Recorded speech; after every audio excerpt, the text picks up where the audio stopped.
Misalnya contoh yang sering saya sebut, setiap dari kita itu selalu kalau baca sholawat wassalatu wassalamu ala sayyidina Muhammadin wa ala alihi wa sahbihi ajmain.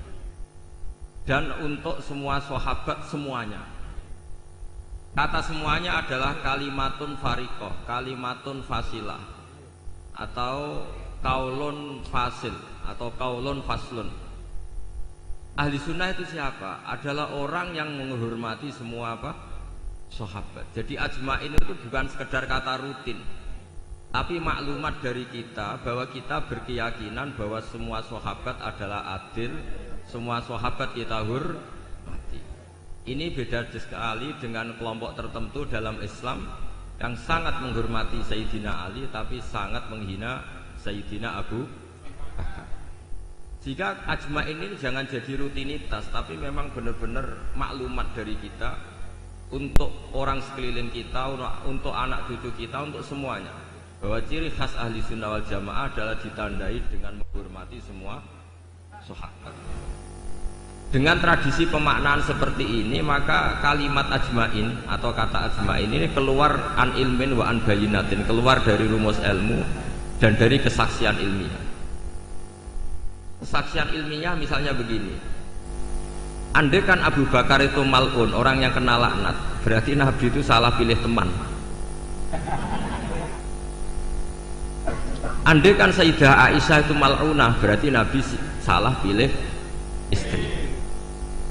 Jadi ketika kita tidak bisa detail secara ilmiah dengan argumentasi secara ilmiah, setidaknya kita memaklumatkan secara ijmal bahwa kita adalah menghormati wasahbihi ajmain. Jadi itulah yang dimaksud Mbah Mun. Saya sering ngaji beliau dan beberapa kesempatan diberi penjelasan juga sama Gus Zufur sebagai putra beliau. Misalnya komitmen ahli sunnah diantaranya apa? Kita menghindari mengkafirkan orang Islam apapun dosanya. Ini juga ditulis oleh Mbah Mun di antara ciri khas ahli sunnah wal jamaah. Beliau menyebut salasun min aslil iman, ada 3 pokok dalam iman. Di antara yang beliau sebut adalah wala nukafiruhu bidzambin. Orang Islam tidak boleh kita kafirkan hanya karena melakukan dosa apa? Besar. Logika yang terbangun dari teori itu adalah sederhana. Misalnya Mbah Maimun itu paling gak suka namanya perang, chaos, karena agama ini sangat menghormati nyawa.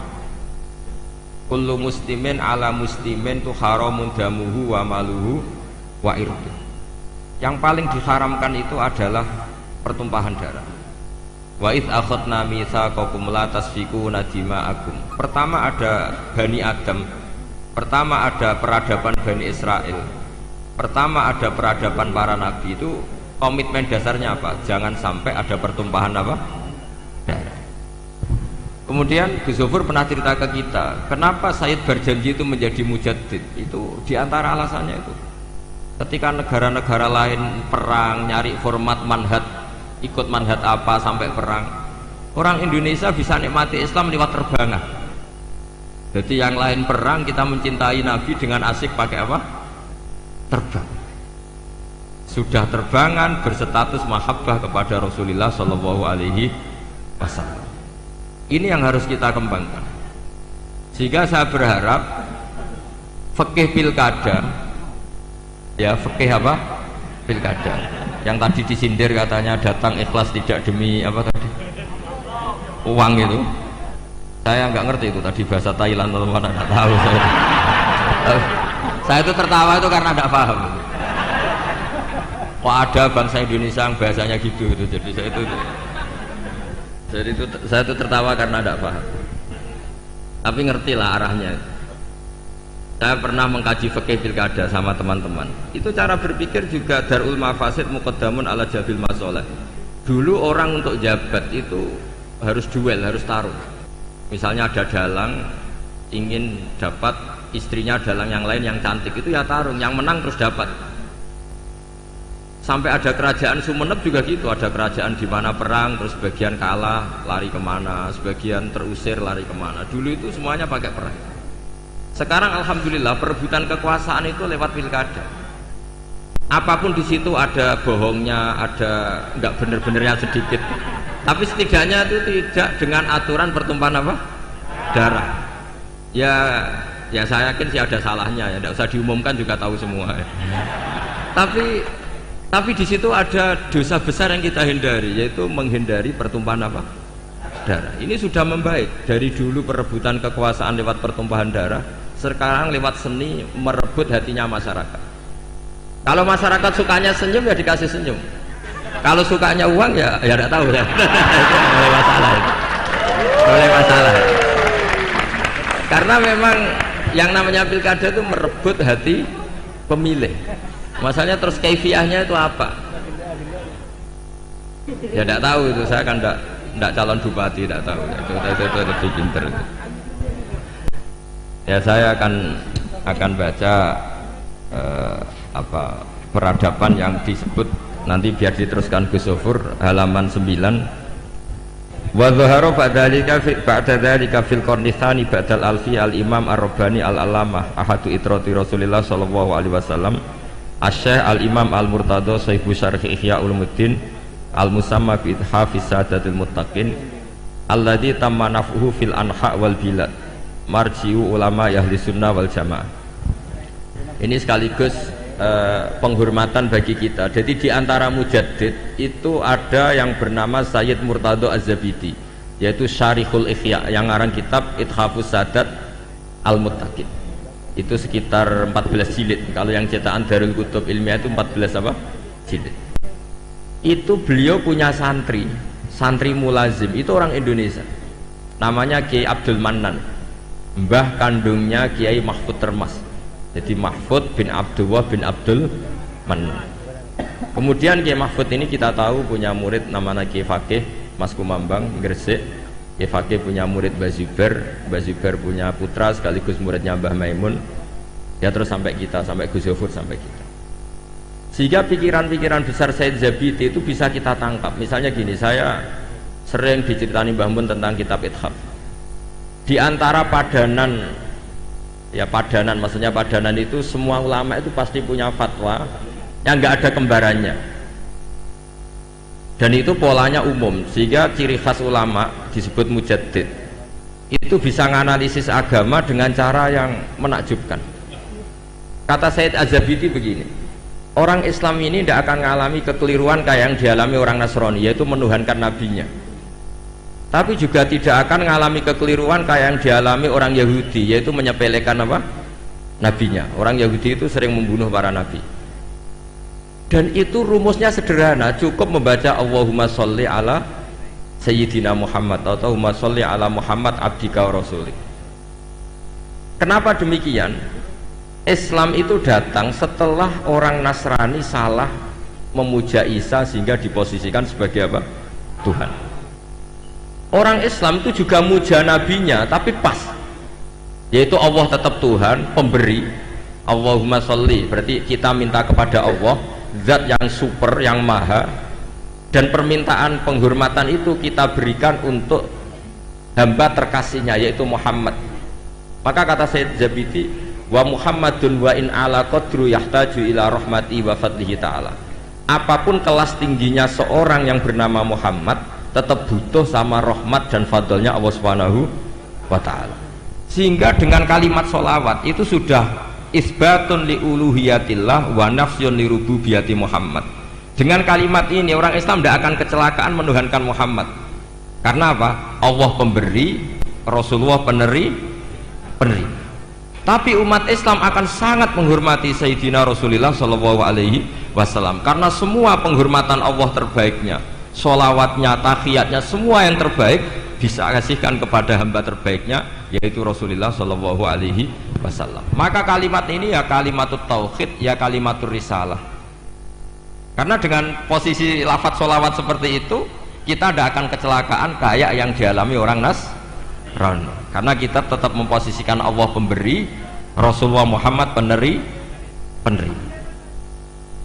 Itu kata Sayyid Zabidi. Jadi akan selalu ada ulama yang memodifikasi Islam itu menjadi mudah. Islam yang jelimet karena datang setelah tadi kecelakaan Nabi Isa dituhankan. Sehingga ulama-ulama itu punya cara sendiri untuk supaya Islam tidak mengalami seperti itu. Kalau kita ngaji tauhid, misalnya seorang nabi selain punya sifat sidik, amanat, tabligh, fatonah, punya sifat apa? Al-a'rad, al-basyariyah. Nabi harus punya sisi kemanusiaan. Sehingga nabi itu sering dahar di depan umum supaya menunjukkan kalau beliau seorang apa? Manusia. Bahkan nabi juga pernah sholat duhur itu harusnya 4 rakaat, sholat hanya 2 rakaat. Ketika ditegur, ya Rasulullah ini sholat model baru atau memang nasa mansuh? Karena kalau model baru mereka senang kan, berarti mulai besok sholatnya ada 4 rakaat tapi 2 rakaat karena kategorinya nasah apa? Nasa mansuh. Tapi Nabi memberi penjelasan, enggak, saya tidak lupa. Akhirnya Nabi menambahkan 2 rakaat, masyhur itu cerita itu. Terus kata Nabi, ma kuntu ansa walakin unassa li asunna. Saya ini sebetulnya tidak pernah lupa, tapi didesain Allah lupa supaya bisa bikin apa? Sunnah. Tapi apapun itu menjadi sangat basyariah. Saya ulang lagi, apapun itu sangat apa? Basyariah.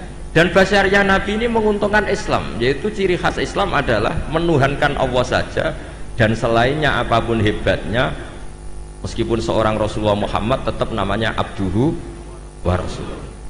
Nah, hal-hal seperti ini terus kemudian dilakukan oleh Imam Ja'far Al-Barjanji secara mudah. Kita sholawatan, kita terbangan. Dengan cara seperti ini pula kita mahabbah Rasulullah semahabbah-mahabbahnya tanpa mendudukkan Rasulullah Muhammad sebagai Tuhan. Karena kita selalu meminta Allahumma, Allah, engkau, kita semua meminta kepada engkau supaya sholawat engkau engkau berikan kepada kekasihmu. Berarti fawwahu wal mu'ti, Allah adalah pemberi, Nabi adalah penerima. Maka terus statusnya jelas bahwa Allah adalah selalu Tuhan, Rasulullah adalah abduhu wa rasul. Sehingga terus kita baca subhanalladzi asra bi abdi. Sehingga kata para ulama, wasfiyatu Muhammad, wasfiyah terbaiknya adalah ketika disebut abduhu wa rasul. Karena tadi agama Islam itu datang setelah prahara atau setelah kecelakaan, setelah kesalahan seorang nabi di Tuhan.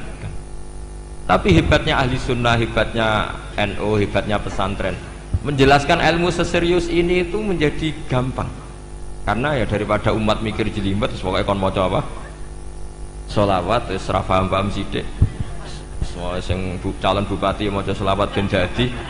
Ya sebetulnya banyak yang tidak ikhlas juga, sudah itu nggak penting, sementing pokoknya natijahnya itu isbatun li uluhiyatillah wahdah dan isbatun li abdiyati Rasulullah Muhammad sallallahu alaihi wasallam, sehingga kita tidak mengalami apa yang dialami orang-orang Nasrani.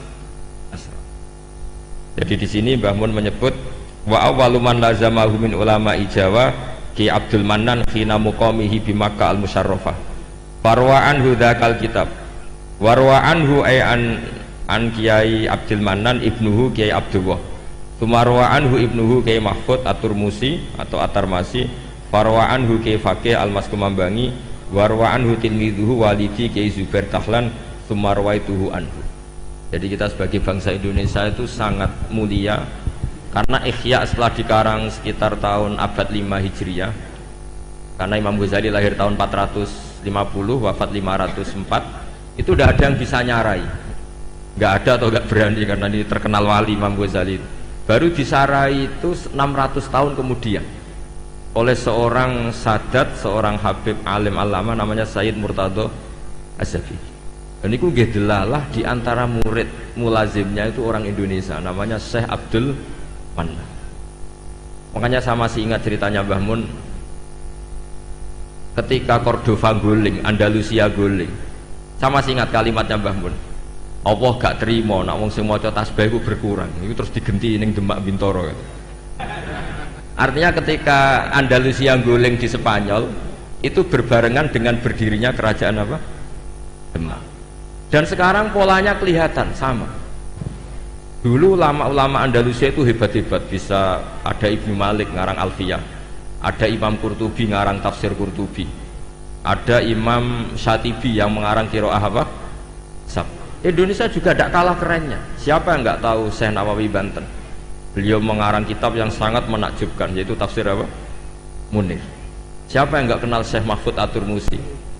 Ketika banyak orang yang nggak bisa mensarai kitabnya Imam Suyuti Alfiatus Sirah, beliau punya sarahnya itu Manhajul Zawin Nadur. Dan paling masyhur sarah Muqaddimah Al-Hadramiyah juga milik beliau, yaitu An-Manhalul Amim atau yang terkenal dengan Hasyiah At-Turmusiyah. Itu juga eranya Mbah Zubair, karangannya banyak, Mbah Mun, Gus Zofur juga punya naskah, punya karangan.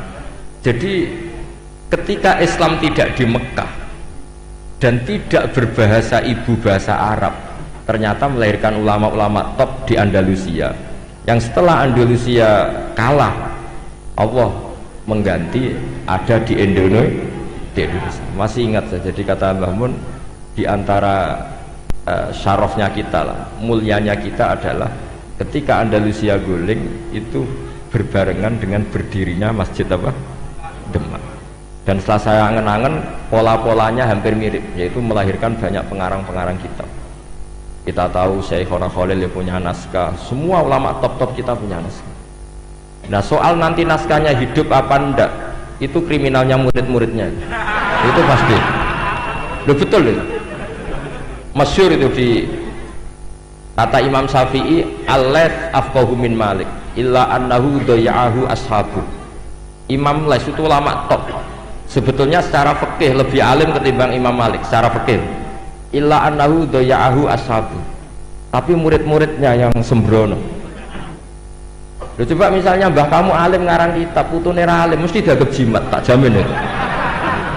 Padahal itu bab istinja. Tapi itu terjaga gini ya, gara-gara tadi. Makanya saya berkomitmen sama Gus Zofur untuk terus baca kitabnya Mbah Mun, karena pasti murid top ndak itu terserah apa, guru top ndak itu terserah muridnya. Itu sudah jelas ya. Khalnya Mbah Zubair, andaikan ndak punya putra Mbah Mun, mungkin nggak serame itu.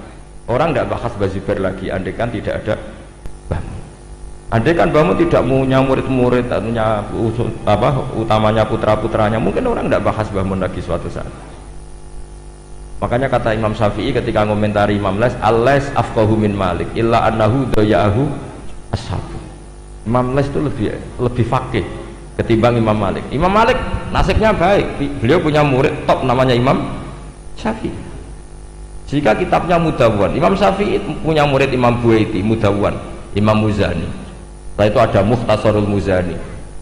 Setelah itu di Mukhtasar lagi oleh imam setelahnya, ada Imam Rafi'i, ada Imam Ghazali. Setelah itu terus mulai Imam Haroman, Imam Ghazali, terus Minhajut Thalibin, Imam Nawawi, terus sampai saya Zakaria apa? Al-Ansari. Dulu namanya kitab setelah itu jadi Mukhtasarul Muzani. Setelah itu jadi Nihayatul Matlab fi Dirayatil Madhab, dikarang Imam Haroman. Setelah itu Imam Ghazali Al-Wasit wal Basit. Setelah itu Imam Rafi'i, setelah itu Imam Nawawi, setelah itu terus Imam Nawawi menamakan kitabnya Minhajut Thalibin. Saya Zakaria Ansari mengarang namanya Manhajut Tulab. Ya sama, pola-polanya sama. Tapi yang penting kitab ini tidak hilang. Saya sampai sekarang belum pernah tidak baca kitabnya Mbah Mun. Mulai Mbah Mun Sugeng sampai sekarang di murid-murid saya, di muhibin saya. Karena saya tidak ingin menjadi tersangka kayak anak buahnya Imam Laits. Ya, saya kira demikian. Assalamualaikum warahmatullahi wabarakatuh.